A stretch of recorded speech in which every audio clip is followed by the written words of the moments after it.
Hey everybody, this is Bob. Welcome to the Modeler's Workbench. Well, today is the day that I figured I would get around to doing the coal bunker by Fine Scale Miniatures. I fell in love with the looks of this kit years ago when I picked it up.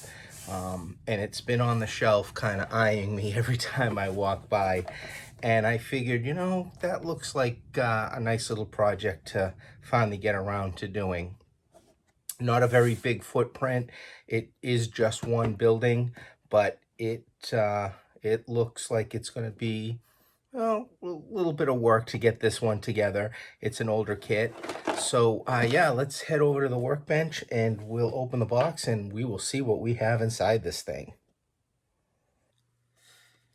Alrighty, let's see what we get in the box. So this kit, probably at least, maybe 50 years old.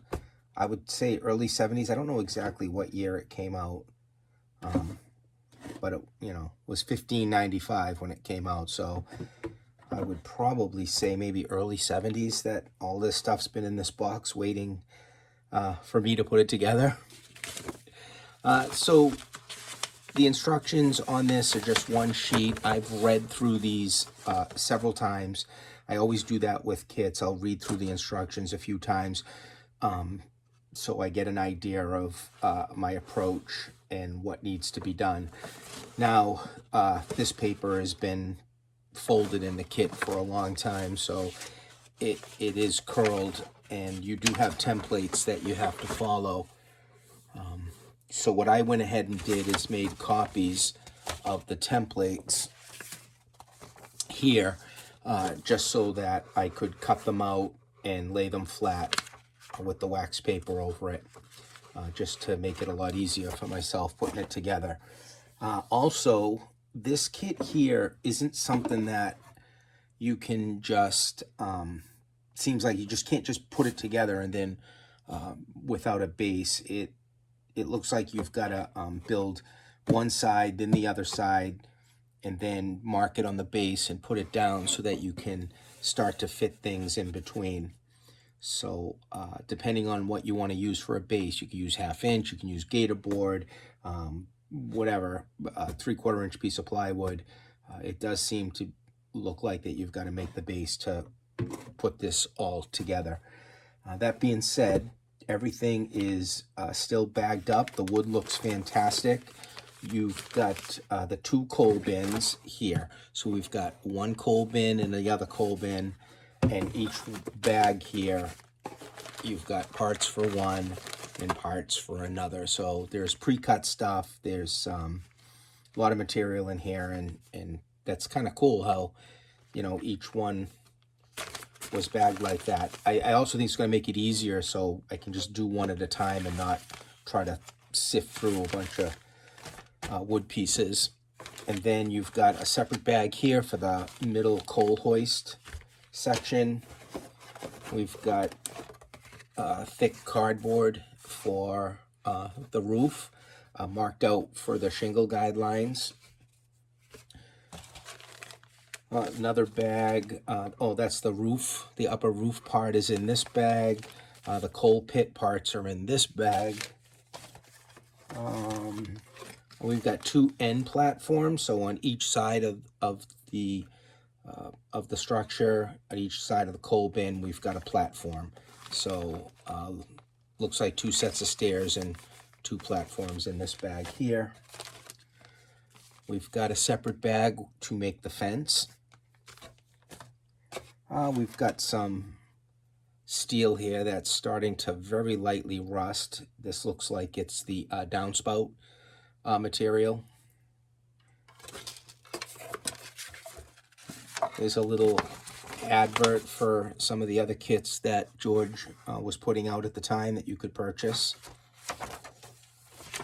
I've built a few of these that are that old. The windows, I'm not a fan of this. This was in some of the early kits. I may or may not use this. I probably won't. These are the windows that you use. They're just printed on acetate. I'll probably maybe size them up and see if I can use some Tichy windows instead of this. I'm not sure yet. I know the ice platform, I think the one above the door I used because it was so small, but the other windows I replaced with Tichy. Here's the shingle material. I really like this kind of stuff here, and I am going to use it. It's very thin material. You just put a straight edge and you'll just cut down the middle and you'll have nice straight lengths of shingles to use. I do like them. They seem to be closer to scale than some other aftermarket shingles. I like the Campbell's rolled ones also that George put in the later kits, but I'm definitely going to use these shingles because I think they come out really, really nice when you use them for like making wood shakes. And then this piece here, not quite sure yet because I can't remember what I read in here, but it's a piece of very thick cardboard. So that is all the pieces. The first thing that I'm going to do one side at a time for the coal bins. So the first thing that I'm going to do is I'll open a bag of the one coal bin, I'll distress some of the wood, and then I'll stain it. I've had this bottle for quite a while. I got it at a show. Believe it or not, I think I paid 50 cents for this bottle. And I think I'm going to use this just for something a little different. It should look good. And we'll just weather it as I go along. So yeah, let me get started on opening this up. I'll distress the wood, stain it, and then we'll come back and see what we're looking like. All right, so for those of you who haven't done any work like this with the template, I tape the template down here to the workbench, and then I put a piece of wax paper over that, so that's all taped down. The wax paper will keep the glue from sticking. Now you can either use wood glue, you can use canopy glue for this. What I'm doing first is gluing these top pieces right over the lines, so I'll have something to push these vertical pieces up against. Everything is kind of pre-stained. They'll be weathered a little more after. I like to pre-stain because then you don't get, like the glue can throw off any stain if you happen to go spill a little bit past what you're gluing. I put maybe 3 drops, small drops of glue on where any piece would go, and then you can just drop these down. The same with these verticals. I will put the glue on the ends where they butt up against this top piece, maybe 3 spot glues here to keep them straight, and then just go right down the line. And then after that, I glue the vertical piece on this side. We will have to flip it and put a vertical, horizontally diagonal, should say, piece across this, and that'll be glued down. This one is already done here and drying. The tools that help you do this is good lighting, a tweezers to help move it around, and then a toothpick so that any glue that spills beyond what you're gluing, you can just kind of use the toothpick to clean that up. It doesn't take too long to do stuff like this, and if you enjoy it like I do, it's enjoyable, right? You get some nice satisfaction when you're done and you do this type of work. But we do have 2 of these to build. We have a left and a right side, and I'm just getting started doing this with the framing. So we've got definitely a long way to go. I think if you look at the figures on that you're doing and then the instructions, I'm basically on part 1, line 2, which is the diagonal bracing. So of all of these instructions, what I've done now are just these first 2 paragraphs here. So yeah, we've got a ways to go, but it's fun. So what I'll do is I'll just keep working at this. I'll get all the pieces done. and then we'll move on to the next step. We'll see what that one's all about. All right, so this is probably going to be the most tedious part of the kit build, or tedious, I should say finicky. After all of these pieces were done, I had restained them, and then I just brushed a little bit of, like a dry brush of white paint on them. It kind of grays it, looks nice. Then there's a template that you can use to get these pieces spaced out. So I glued them down just on the bottom, and the hardest part was you've got to take these pieces, and using this template, you've got to notch them. You gotta cut the angles and then put notches in it. So I did that on both of them. And what I'm doing is I'm kind of gluing, like I glued the first one and the second one in with wood glue, and they've got to line up over these end pieces here. They've got to line up down the row.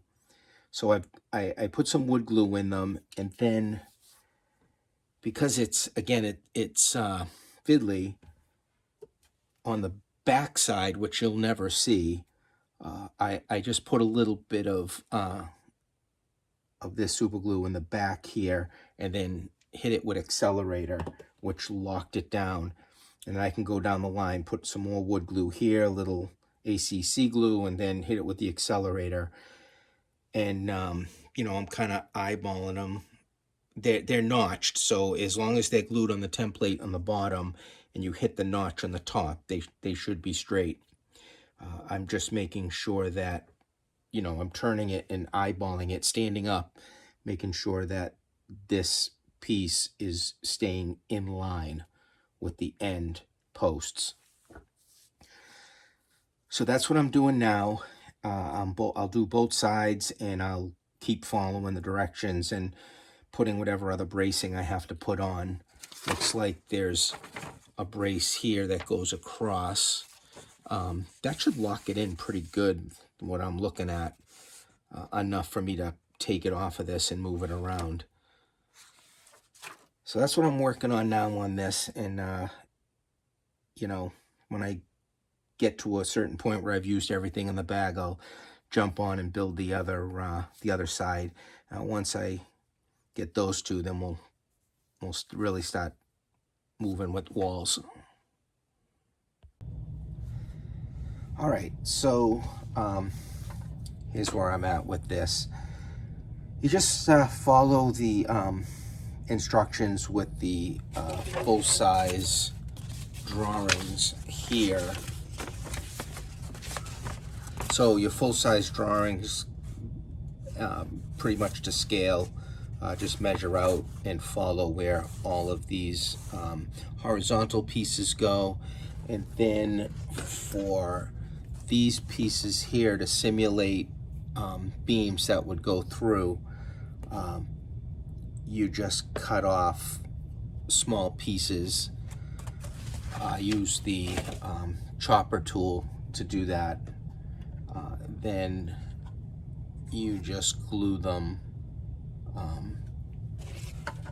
on top of just the way the picture shows. So you can see on the larger size, they go on the top here. On the sides here, they would go under. So I started to put all those on. I just got a couple more to do, but this is what you end up with. Now, you've got a left and a right, and you really, really have to measure as close as you possibly can, because when these are side by side and then the roof goes on the top, you want everything to look the same, like a mirror image. So that measuring closely like that is a little bit time consuming, but we've got all the pieces on our left and right coal bins put together here. The next thing that I'm going to jump on is the coal pit. And the coal pit comes in its own bag. I kind of pre-stained some of the pieces here. I didn't want to pre-stain the bottom because I didn't want it to warp yet.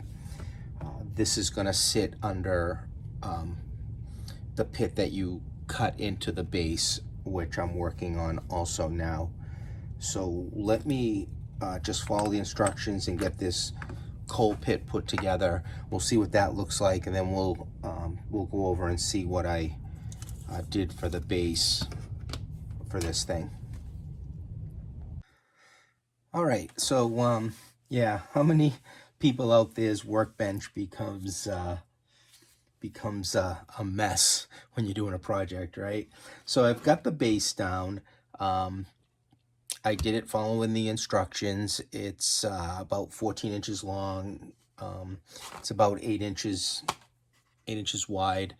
The hole to cut out here, I didn't end up putting a top on and cutting it out. There's no way I would be accurate if I did that. So what I did was I just used this 3/4 inch pine here, 3/4 inch wide pine board. I ripped it down so that with this 1/4 inch plywood on top of this, it makes 1 inch. And that's the height that I like to make my bases on. It'll sit into the foam that way. So what I did was I did use, like I did the 3/4 inch wide pieces of pine here, and then across and across and then across. So I basically framed out this opening, because this opening needs to be exactly 2 3/4 long by 1 3/4 inch wide. And the reason for that is that when you put this pit together, those pieces will kind of go up through the bottom here and glue into the sides. And it really needs to be accurate. And I was actually able to be spot on by doing that method. Once I did that, you take these pieces here that painted black, they'll be rusted up. There's some steel rod that gets put in here for the grate, and then the tracks will come across to dump the coal into the coal pit, and then the coal elevator will sit into this hole here and go up in between the two bins. The instructions want you to plant the left and the right coal bins onto the base and then put the roof on. I think that would be a bit problematic for me to do because I again, I want to be accurate, and if I'm starting from the bottom and working my way up, I'll run into problems at the top. I just know I will. So what I did was I took this card that comes with the kit. You've got to cut the hole. It gives you the measurements to cut the hole in the center of it so the coal elevator can go through. And then I flipped it upside down and I marked the edge, kind of, coming in from the ends and the edge, and centered here for this. When you look at the full scale drawings, it measures out in here about, what it came out to actually, if I remember right, it's about 3 centimeters. So I maintained the space of 3 centimeters here in the middle where that chute goes. I glued it down, put a piece top, weighted it down. That's all set, and it makes these two in line and makes my roof assembly going to go much easier. And then these two coal bins will just get kind of glued down like that. I'll center it out with the elevator, the coal elevator, to go down into the middle here. I will put some ground cover on this before I set this down. Once I got to this point, then what happens next is you've got some roof spacers here that kind of, there's 2 of them. There's one that goes here and one that goes here. And then on the ends, you've got these pieces. This window opening, this is a pretty old FSM kit, This window opening takes this printed window stuff on acetate. It's pretty old school. Really didn't plan on using this at all. I wanted to use like a Tichy window, which runs into issues because trying to find a Tichy window to fit into the opening is it's kind of impossible, right? To get like exactly, might have to open it up. But in this case, what I did was I put scale 2x6 on the top and the bottom of the opening, and you've got like a scale 1x4 on the side. You could use 1x6, but it's a 1x, so it's even thinner. And what I found was that the Tichy masonry, now this is a double hung. I didn't really have a straight masonry window, but that's okay. If I go horizontally, it kind of looks like a slider. But this number 8086 fits perfectly in this opening here when you frame it out. And when I get it together, you'll see what the window looks like. I mean, it just looks so much better than that acetate with the printing on it. So that is my next step here. I'll get some ground foam. I got to weather this pit here with some rust chalks and rust paint and put the track across. And then I can continue to work on the main structure by working on the roof while at the same time back and forth work on the base. So and then after I get the roof together, I've got to I got to build this. There's more roof detail to go on the top, and then there's two side porch kind of overhangs that go on the sides here. So it's quite a bit more to do on the kit, but it's been a blast so far, and it's I don't know, I think it's looking pretty good. Just going step by step. So let me continue on, and we'll see where I'm at in a little bit. Let me show you a little more up close of how this bin elevator goes together. You do have that block that is skinned with all the pieces. The kit comes with some very fine chain that you wrap around two castings that are like the wheels that the chain goes up, and then you've got these two castings of the containers have the coal. So I kind of rusted them up. Those get glued onto the chain. Everything was glued with CA glue. You got a piece of cardboard that gets cut for a gate here, and then two pieces of wood go on either side for the guide of the gate. Take a piece of cut off of this steel rod, and you put it behind. And then I've got, once I get everything connected, there'll be another piece of that steel that kind of comes through at an angle. We'll see what that looks like when I'm done, and then hooks up with another little piece of chain. So it's a lot of detail. So I mean, this itself is a fair bit amount of work just to get all this together. The base, I can flip this over now and show, I think I tried to explain it before about how I did the pit and how I really wanted it to be that exact rectangular measurement, and rather than just try to cut it out, what I did do was I framed it like this with the wood. So you can see by doing this, you can get a perfect rectangle on the size that you need. And what's nice about doing it this way is that when you build the pit, it will just slide perfectly into that measurement hole that it calls for in the instructions.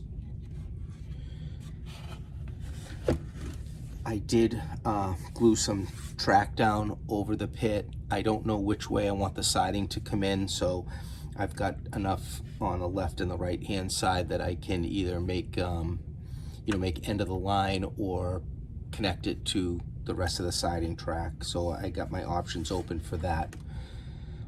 I did just do a little bit of the ground cover before I glued the two bins together. Let's see, what else did we do? Oh yeah, so now those windows that I talked about, once they slip into here, the glazing on the back, I doubled them up with some dull coat on the back just to kind of make the glass look a little dirty. And these here, I got, there's two of them, a left and right, and they're gonna get glued on the ends here like that. And then we'll have two more of these pieces of wood to go underneath, again representing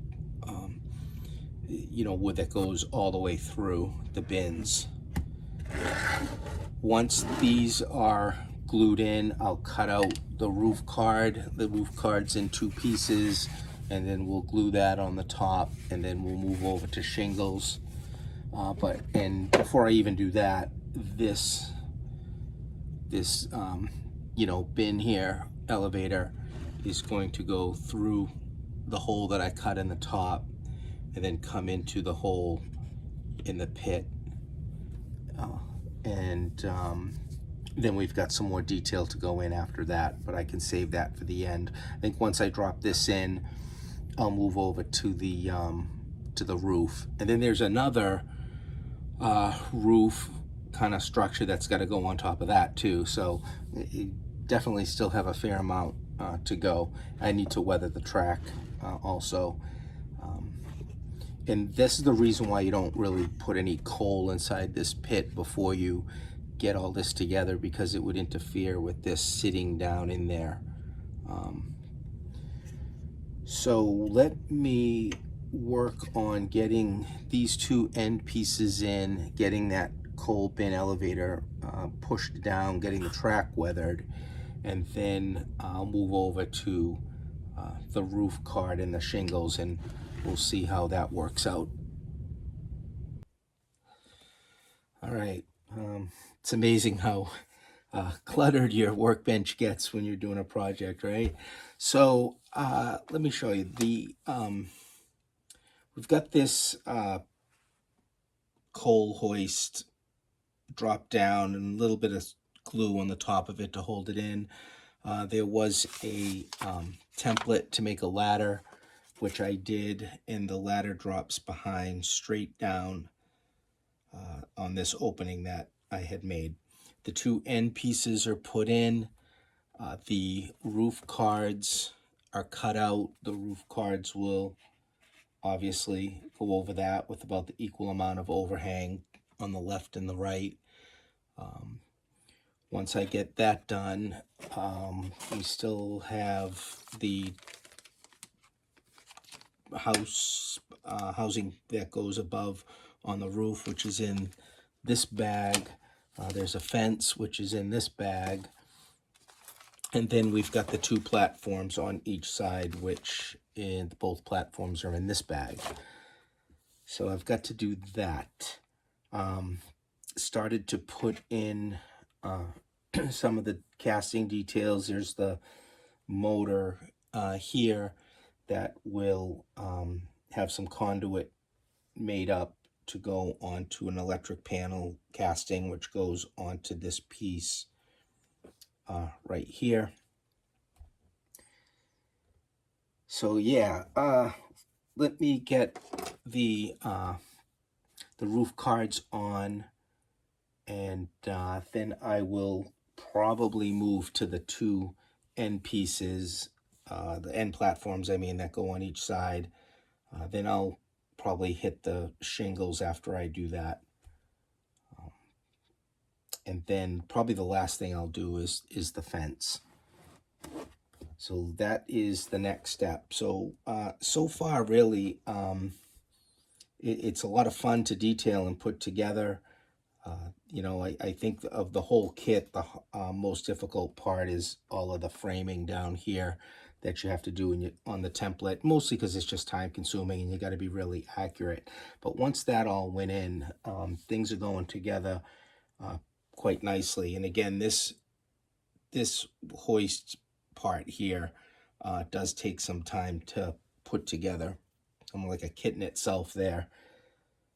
So yeah, so when I turn the camera back on, we'll be a little bit further along.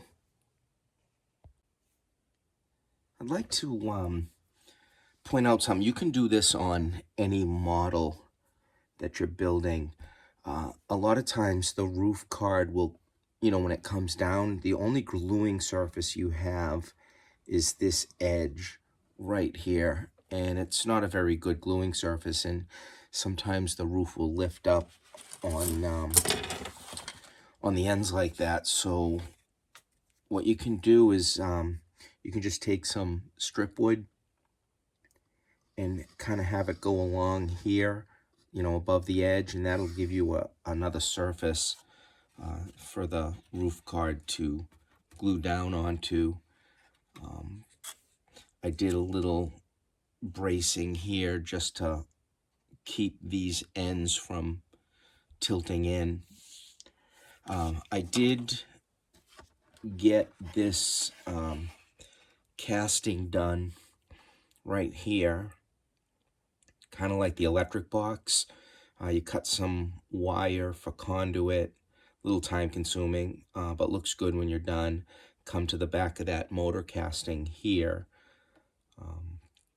And then the other thing I did was the kit's got this kind of heavy paper with these little rectangles that you're supposed to cut out and use for these metal plates, but I just cut my own out on some laser board with the laser cutter. Then I kind of was able to do like a little guide hole in the middle on the laser cutter. Painted them a rust color, and then those glue on. The original kit doesn't call for it, but I went ahead and put some Tichy little NWB in here in the center of each one. So I've done that. The other thing is I started to build the end platforms here. The original kit doesn't call for this kind of side piece here, but I decided to go ahead and put it in. It makes more sense structurally to keep this end out rather than just the roof.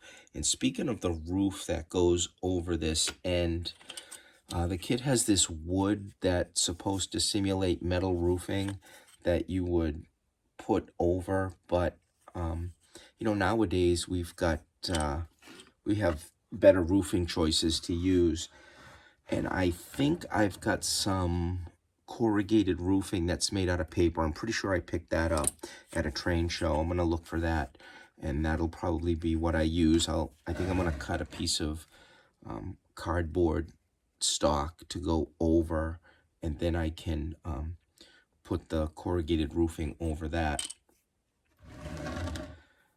So yeah, let me keep plugging away. I'm just kind of doing it all at once here. I glue some roof cards on, and I think the last thing I'll do is shingles when I get to that.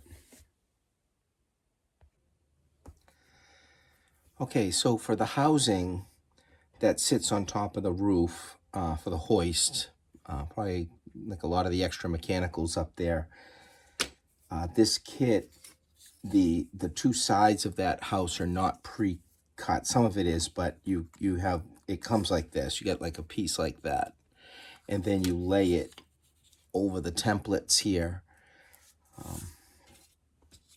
like this, and then just use a straight edge and cut these cutouts here, left and right, and this will sit on the top. This goes together like any other kit, right, that we've all put together. I just put the bracing in, and then I like to do my corner posts after the walls are put together, not before. So we'll put it all together, and then this will sit on top of the roof.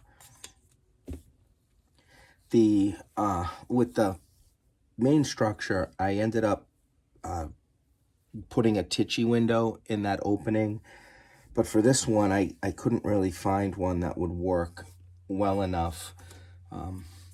You line the opening with some strip wood, and I've got an inexpensive X-Tool laser cutter. I think all in all it was a little over $300 that I paid for it, and it works great. But I haven't made a window with it yet because I'm kind of learning as I go with it, and I've cut out walls, structure walls with it. I've cut out all kinds of stuff on the design software called Lightburn, but I hadn't done a window yet.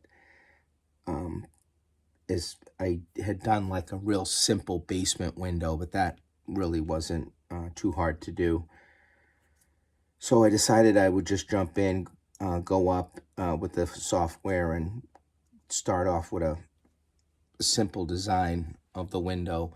I used calipers to measure my opening, did it in millimeters, wrote it all down, and what I came up with was this here. So this is on the laser cutter. This is cut out of laser board, very thin laser board.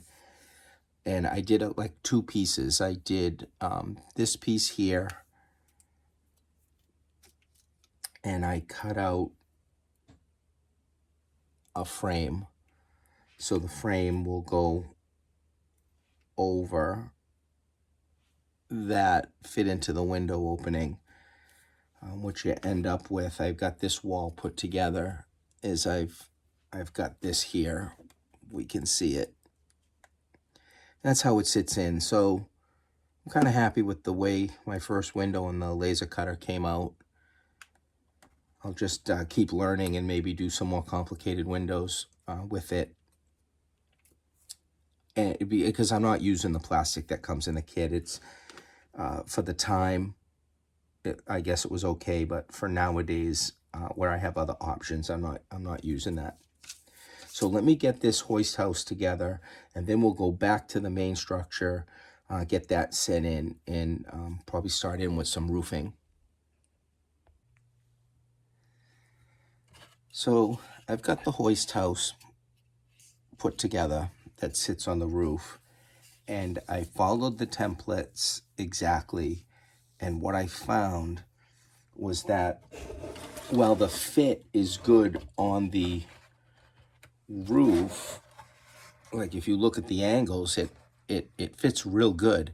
However, when you fit it that way, when you come over here, it's off. It actually tilts back a little bit. It does, when you look at it from the side. It was kind of at an angle, and you can tell that when you look at these horizontal boards.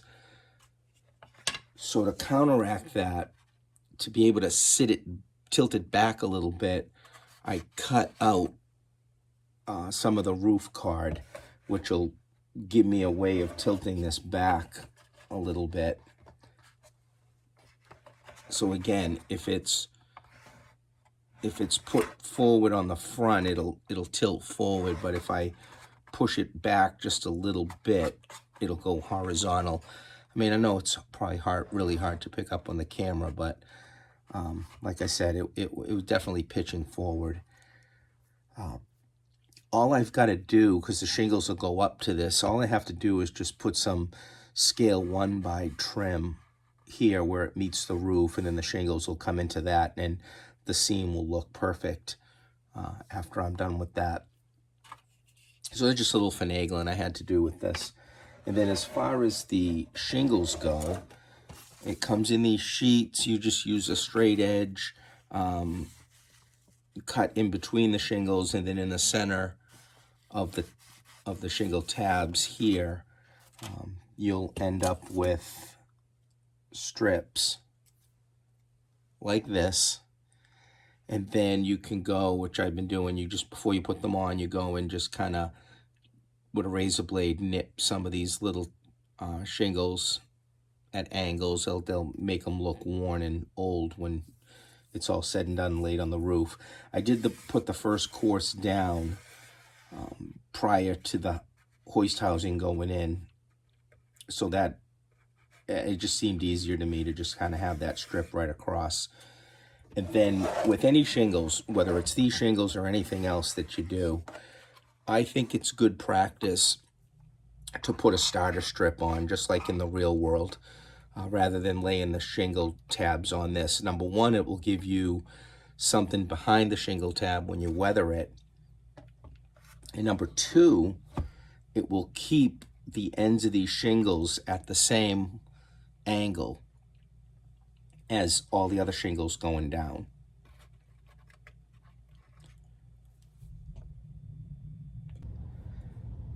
Okay, so once you get all the shingles on, which took me a couple of hours to get all the shingles on both sides and the top here, I just put like a hunter line driftwood stain over the shingles, and then after that I kind of loosely followed the way George Celios talks about doing his shingles, where he'll do washes of grimy black and rust and some grays, which I did. I had I think I used some, like a wash of neutral gray and a lighter wash of Quaker gray and rust and grimy black, and then after that dries, which doesn't take too long, I just take a thin chisel blade and I go up and I just lift all the shingles. You don't have to do that. I like the way it looks when you do this, and then you go back with your finger and you can lay some of them just down so they're not so pronounced. But you can see the difference. So on the back end, and again, it's perfectly fine if you want to leave them flat like this. They're not lifted. And then on the front, you can see that effect that you get when you lift the edges up. Once you do that, I'll go back and I'll dry brush just some acrylic white, cheap white paint. I'll dry brush and just try to just hit the edges that are lifted up on this. We'll see what that looks like when I'm done, but it does look good. And then I've got so the kit had that wooden piece for the roof that's supposed to simulate corrugated roofing, but in this case I cut out 2 squares of cardboard and I just grabbed some black thin paper, craft paper. I got this stuff at Michael's. If you go over to where people do scrapbooking, you'll see all kinds of papers there, and it's nice and thin, and color goes through well. So this was kind of a gray color that I did paint some different like railroad tie brown on it with a sponge, and then I went over those. The reason why I put that rolled roofing on was that I wanted to leave some of the pieces of corrugated off, so you'd see the roll roofing underneath. The corrugated roofing, just with a sponge, some dark rust, light rust, orange rust, just dabbed all on the top of those. Probably end up going to put some powders on at the very end. You can see this side here. You can see where you can see some of the rolled roofing underneath. Again, just to add interest. So all that is done. I've got a couple of castings to finish painting, and then the other castings that I sprayed that are drying are the coal chutes that have to go on. So that'll be my next step, is to get these coal chutes on. And then we've got our fence that goes here. And then, yeah, we'll see what it looks like after I get all that done. All right, so, yeah, I just kept plugging away, just adding and adding to finish up the kit.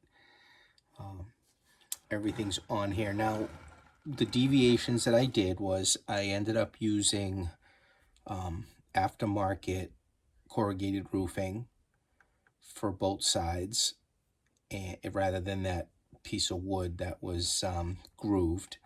I didn't use the stair castings that came with the kit. They were a little on the cruder side. I ended up using some wooden stairs on each side.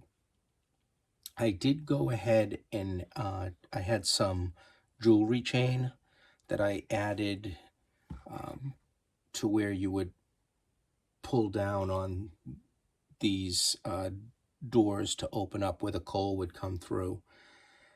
As far as the fence goes, the kit comes with enough fencing to go from one end to the other, but I decided just to use half of it.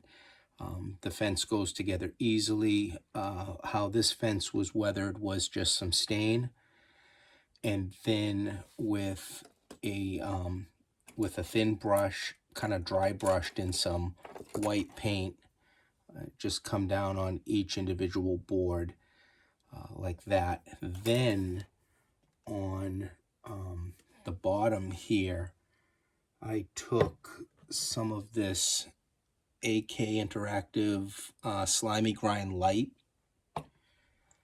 and just dab some all along the bottom here, and then dip the brush into just whatever thinner you might have, and take that thinner and then go back over to thin that out and draw it up into some of the fibers to give you that greenish haze on the bottom here.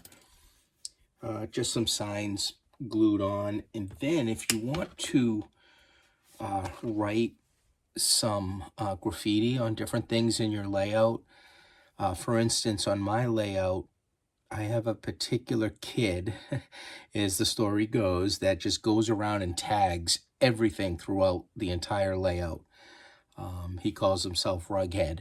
So I just take this, you can get these I got this at Michael's, these Micron pens, and then you can just bridge abutments, fences, sides of buildings, you can just tag them. So that's what I did here with the Micron pen. If you can see.